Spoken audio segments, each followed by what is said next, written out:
All right, so this is Music and Coffee with Chelsea Beth, and here with Mike Ippolito, and he's drinking some drip coffee from Lucky's Market, which is an awesome local spot if you haven't checked it out.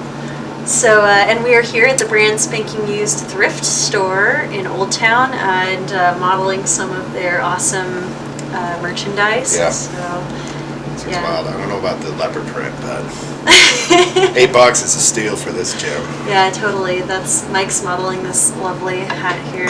So what song are you going to play for us today, Mike? I'm going to play Layers. It's a song I wrote about 5-6 months ago. It was one of those songs, as a writer, it's very frustrating, but once in a while you have a song that just, melody comes after it. However you write a song, some people do it different. Some do lyrics first. Usually me, it's, I find the chord progression kind of tings my ear, and then usually a melody. This one, everything lyrics, it came together pretty quick. So the melody came before the lyrics. No, actually, yes. Yeah. But the melody, it's one of these melodies which I like because I do a lot of melodies to the song itself, like the chord progression or even solo or something. This one's just over a very simple chord, like a one quick change, So. Do you want to tell us a little bit about the story behind creating it? Yeah, and it's basically a culmination of what's, how my life's transpired for the last 4 years, from moving back home out here and just being in a brand new place, brand new people, and getting in touch with myself and knowing that's what I needed to get out and, push new boundaries and stuff if I wanted to do what I want to do in life, because you only live once, so. And I just remember being back home, and I was frustrated and just kept growing and growing. And, I just felt like I didn't belong anymore. And it's nothing against back home. I have lots of people from back home and stuff. It's home, But in order for me to progress, I think I needed to get out and challenge myself. Yeah. Myself in a new area. Once I got here, the wanderlust lasted for so long, and it was really good. Do you mind telling us a little bit about, you said you felt frustrated. Yes. Do you want to talk a little bit about what that frustration was for you? I was just kind of living in a box that I wanted to get out of, really. Something I knew within myself. I'm a Leo. I had some astrology discussion with a new friend in Boulder last night, and she was tripping it, but it was some deep combo, and we got about talking about being Leo and wanting to be independent and do things, and just back home I couldn't do that. I was working for some jobs that I didn't like. It's a story with a lot of people. Everybody's like, oh, this is the way it is, this is the way it is. And, I'm like, no, it's not, something deep within me. And then, one day I decided to make a change and kind of started planting my own seed back home, got a band together, started doing things more for me that were music. It's the most important thing for me, So it's something that's always been a huge part of my life, even when I was a kid, so. Can you tell us a little bit about that when you were a kid, what that looked like? I remember I got in 5th grade. Clarinet was the first instrument I wanted to play. My mom wasn't big on getting me a clarinet, so I couldn't be in the music club. We did have the recorders, man. I could jam a good recorder. Now that I think back on it, the music class, oh god, we got 15, 20 recorders going at the same time. You gotta feel bad for those teachers looking back. These are kids, all the notes aren't right, so God bless those teachers. They put up with a lot just across the country and the world. So, but yeah, I've always had the bug for music. I remember me and my friends recording. We had a little rap group. I think we were like 10, 11, called Ice Pack. What did creating music mean for you when you were a kid? What was sort of the purpose behind creating music for you? Just, I don't know. It's, this is another part of a conversation I had with this woman and my new friend in Boulder, just talking about when you're a kid, how innocent you are, how unindoctrinated you are, and you haven't had all these rules and regulations and shit thrown at you. That's why they say the intelligence of a child, it's pure, and it is, and I think it's just something that made me happy. I had a lot of things. I had sports. I was a big sports kid. Loved it. Loved football, baseball, basketball.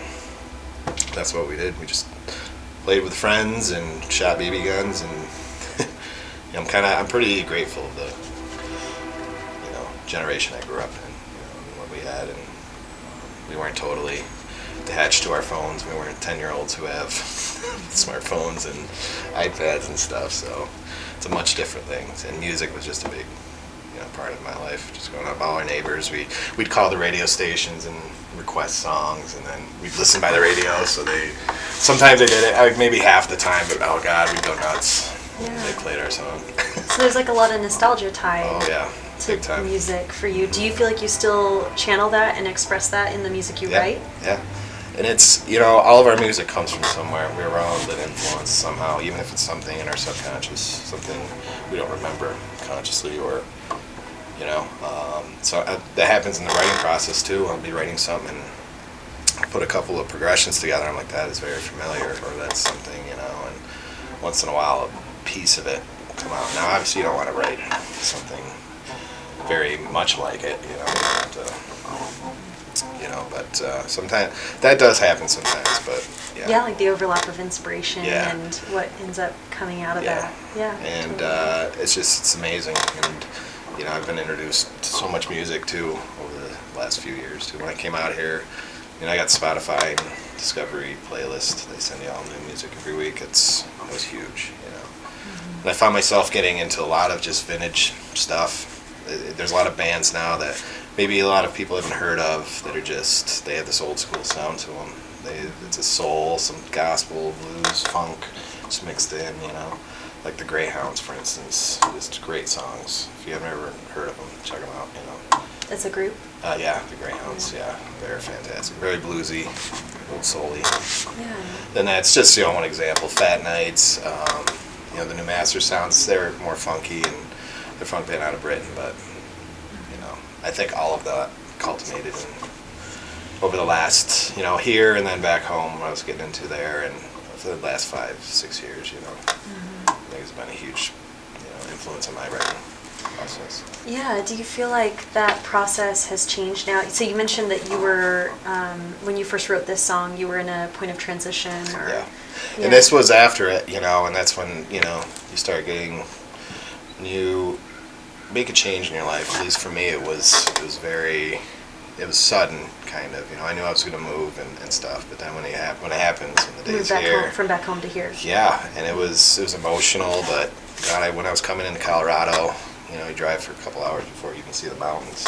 Once I saw the mountains, my heart just filled. I was like, oh my God, I've never seen something like that. And you drove from New York, right? Yeah, that's where you were coming from. Yep. Yeah. And it just it was a little scary, but I was so liberated. Feeling that, like, okay, and just realizing there that how long I locked myself in to, Yeah, when you talk about where you were, it sounds like it's a mix of nostalgia and this feeling of sort of being trapped. Yeah, actually it's more a feeling, accepting it and then knowing that's not for you anymore. There's no right or wrong to that. Some people not like it, people love you, they're gonna miss you, but for the most part people are very supportive, and they know. Yeah, so it sounds like you were in this place when you wrote this song where you were sort of reconciling the past with the present. Yeah, and I was kind of playing the victim mentality back home too, It was like, I was blaming people for being miserable or acting a certain way, and that's what the frustration was, and then it wasn't until I got out here until I realized. I did a lot of reading, watching a lot of people like Joe Dispenza and Mel Robbins, watched a few videos of her, and started just, reading here and there on neuroscience, neuroplasticity, and all that stuff. And that's, even quantum physics sometimes. But it just opened me up big time. And it just opens up to possibilities instead of, and that's back home. It was like everything was reactive. It was like, oh, this, and that. And that's when you stop playing the victim and realize, you are where you are because of decisions you made. So moving out here was really a new beginning. Yes, big time. Letting go of all that. And it's a process, when someone does that. If you're in a bad spot, and and I wasn't even that bad a spot if you look at it generally. It was just me. It's just my inner self. I think just with the things that went on out there, and just being in the same place for most of my life. I always had an itch to travel, and that was part of it. Music was a big part of it, but obviously those two go hand in hand, And Yeah. I just went through my life saying someday, but someday never comes. So for a lot of until people, it did yeah. for you. And then you talk to people like, you know, we're 60s and 70s, you know, some people with some wisdom, and you know, they tend to be the most supportive. Like, I wish I did this, I wish I did that when I was your age, I wish this and that, and so why not, you know. So you really did that, like you took that risk. There was it's just conditioning and everything around you, you know, and you blame it, you become a victim to it until, you know, I think you get away from it and realize, you know, it's part of who you are and what's built you. It sounds like such an important lesson learned in your life, and this song sort of represents that time. And I try to make the lyrics are kind of straightforward. I really enjoy trying to write vague and open interpretive lyrics. A lot of my favorite lyricists, you know, people who write the lyrics in the bands are write in that style a lot, you know. Say a lot with saying very little. So it's related to other people can relate yes. to it. Yes. And I try to do that with this song, but I do a lot of different points of view. You know, it's only got 3 verses, but it's also, you know, 3 different kind of spots in this transition. Well, we're so excited to hear it. Can you play it for us? Is that okay? All right, this is Layers by me. Forgot the harmonics.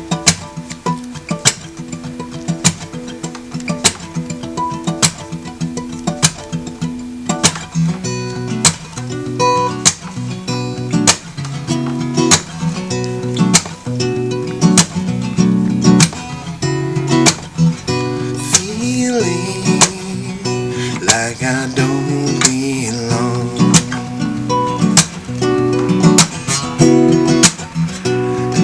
Anemic in this place for too long. Rise or fall, those lines are drawn. Can't accuse them all. This chapter is done.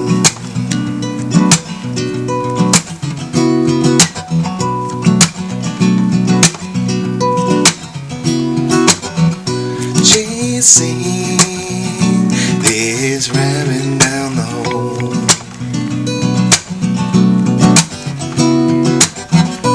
Crumble, though these walls of self-control.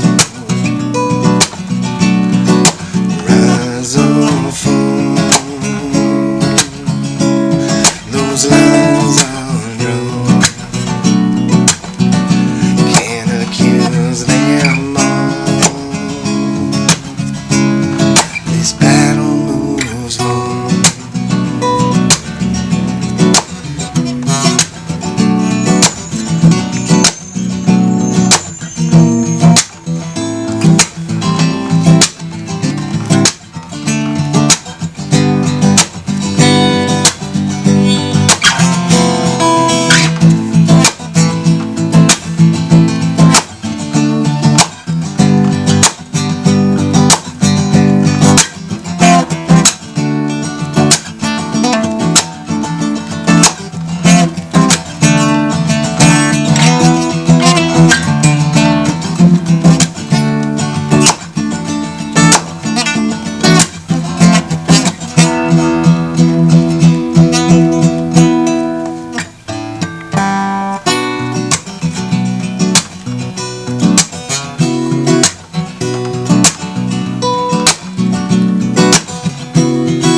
So this is the second time Mike has had to do this interview because the first time we did it was in too noisy of a location, and it was really cool getting to hear it a second time because I feel like I got a new depth of understanding about the lyrics, and I remember the first time I was thinking visually, like, you know, I think I told you I could see you looking at the mountains when you came into Colorado and like what that must have felt like and that wonder. And I use that a lot in my writing process. It's very visual.